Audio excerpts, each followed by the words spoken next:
All right, so you've got your sermon notes open, and you're staring at James 1:2-3. Uh-huh.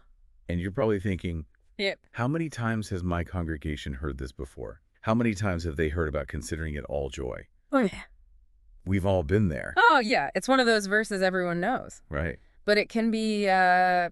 tricky to preach on without just using the same old cliches. Exactly. But that's what we're here for. That's why we do these deep dives. Exactly. We've gone and we've looked at all sorts of sermons from all different kinds of churches just to find those more unexpected takes on James 1:2-3. And there's some seriously creative approaches out there. Oh, for sure. I mean, we're talking everything from Paradox Church, Yeah. with their modern, almost corporate style, Right. to Kingston Citadel, Uh-huh. where they're bringing in C.S. Lewis and really digging into some deep stuff. Yeah. What I think is so fascinating is that even with a verse as familiar as this one, Right. these pastors found ways to make it feel fresh. They really grappled with what it means and didn't just give the usual platitudes. Right. Okay, so let's just jump right in. Okay. One that really caught my eye was Paradox Church's analogy of trials as resume builders. Mm. It's so in line with, Yeah. today's achievement-obsessed culture. Yeah. But part of me wonders if it's a little bit too worldly.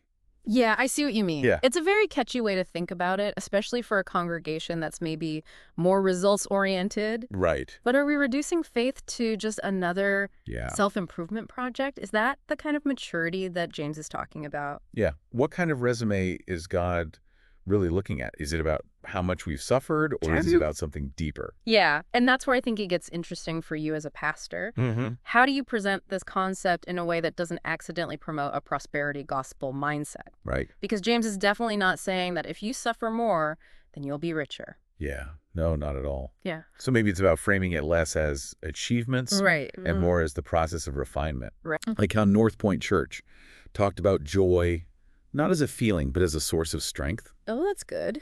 They even brought in John 15.11 and Psalm 16.11. Okay. So Yeah. just, making it clear this is biblically grounded. Yeah, very solid. And I liked how they tied it back to that phrase, consider it pure joy. Yes. Because it's not about denying the difficulty. For sure. It's about finding that deeper strength that's available to us even while we're going through the trial. Absolutely. And they had this great analogy that compared joy to Oh, yeah. an Almond Joy candy bar. Yeah. So you've got the layers of coconut and chocolate on the outside, Yeah. but underneath you have that solid almond center. Right. It's a little bit quirky, but it gets the point across. Yeah. Joy isn't just surface level happiness. It's got depth and substance, Yeah. and that can sustain us when things are tough. But here's where I think it gets tricky.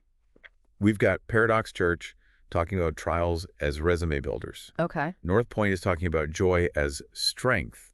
And then First Baptist Church comes in with this emphasis on the need for trials. So not just what we gain from them, Okay. but that the trials themselves are necessary. Interesting. So for you listening, how do you reconcile that with telling people to be joyful about their trials? Exactly. That feels like a contradiction. Yep. Like, are we supposed to celebrate the things that are causing us pain? Mm. First Baptist had this fascinating illustration about Biosphere, too. Okay. That closed ecosystem where the trees actually grew too weak because they were too sheltered. Oh, wow. There was no wind, no stress. No resilience. Exactly. That's a powerful image. What kind of environment helps us to grow spiritually? Right. Is it constant comfort and ease, or is it something more challenging? Yeah. So the question for you preparing this sermon is, how do you create those winds of challenge Right. for your congregation Uh-huh. in a way that's healthy and life-giving? Because it is a really fine balance. It is. You don't want to overwhelm people, but you also don't want to create an environment where their faith can't grow strong. And this is where I think Grace Bible Church's take on joy leading to peace is really powerful. Okay. And they even reference Philippians 4.1-9. Nice. You can look that up later. Yeah, you can check that out for further study or even share it with your congregation. Yeah. They weren't shying away from the difficulty of trials, Yeah. but they were pointing to something beyond the immediate struggle. Yeah. Like there's a destination. Yeah. Even when things are hard, there's a path towards peace. But how do we get there? How do we actually guide people through the storm and not just leave them feeling battered and bruised? Grace Bible Church suggested. Leaning into gratitude. Gratitude. Yeah, they brought up A.W. Tozer, Okay. who said the devil's greatest fear is Christians praising God. Hmm. It's almost like a subversive act, finding reasons to be grateful when things are hard. That's a really powerful thought. It really challenges that grin and bear it mentality that I think we can sometimes have with this verse.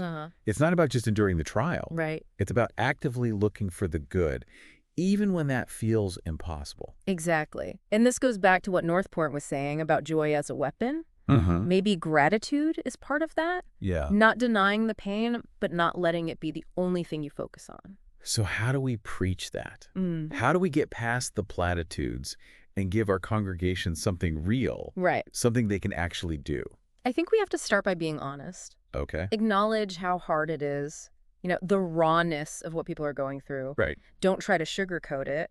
But then, like Grace Bible Church did, point them towards things they can do that help them cultivate gratitude. Like what?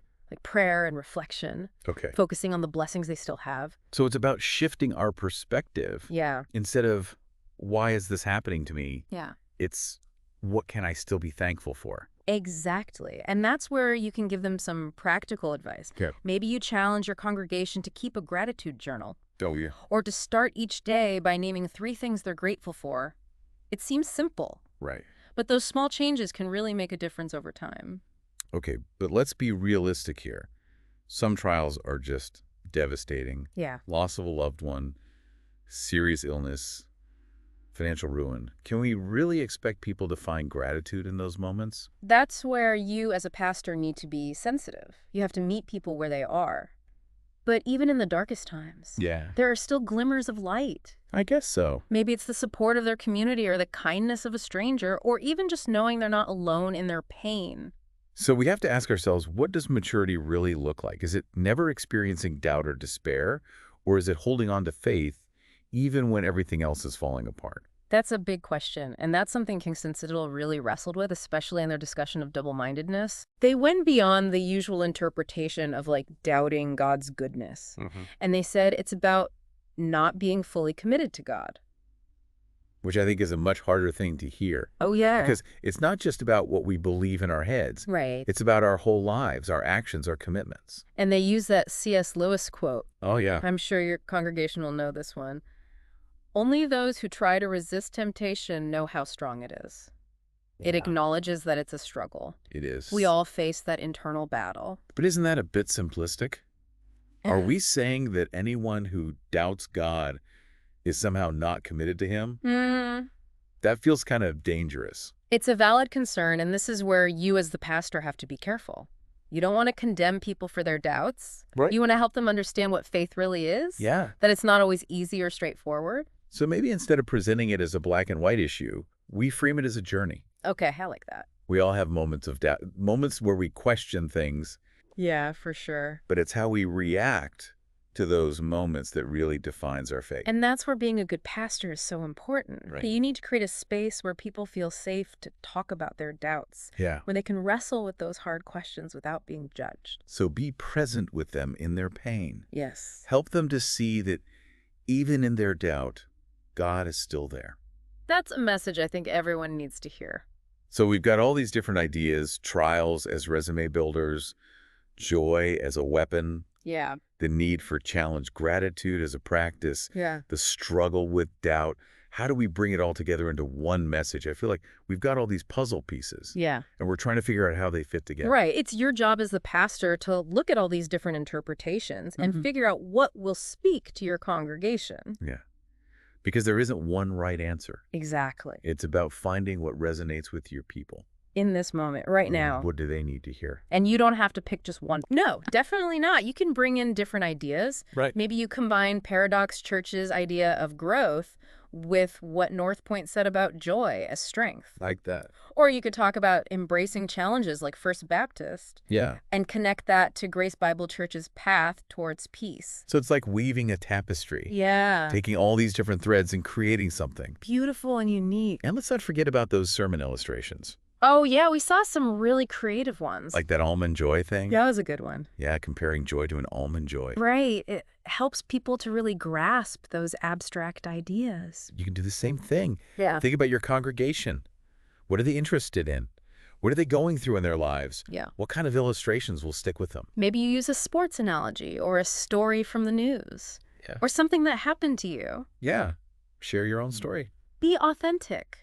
Let people know you're not just preaching at them. right? You're with them. You're going through this too. Because that's what James 1:2-3 is really all about. Yeah. What is it about? It's not just theology. It's about a deeper faith. A faith that can survive anything.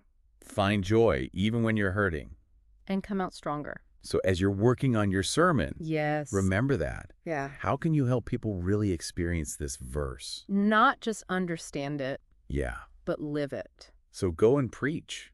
Take all of this and make it your own. That's right. Create a message that is both challenging and encouraging. Yeah. Something that convicts and comforts. And trust that God is with you. Absolutely. He'll work through you. And bring hope and healing. To everyone who needs it. Well, this deep dive into James 1:2-3 has given me a lot to think about. Me too. I hope it's been helpful for you too. I hope so. And until next time, Yes. keep digging deeper, keep searching for the truth, and let God's word change your life and your ministry.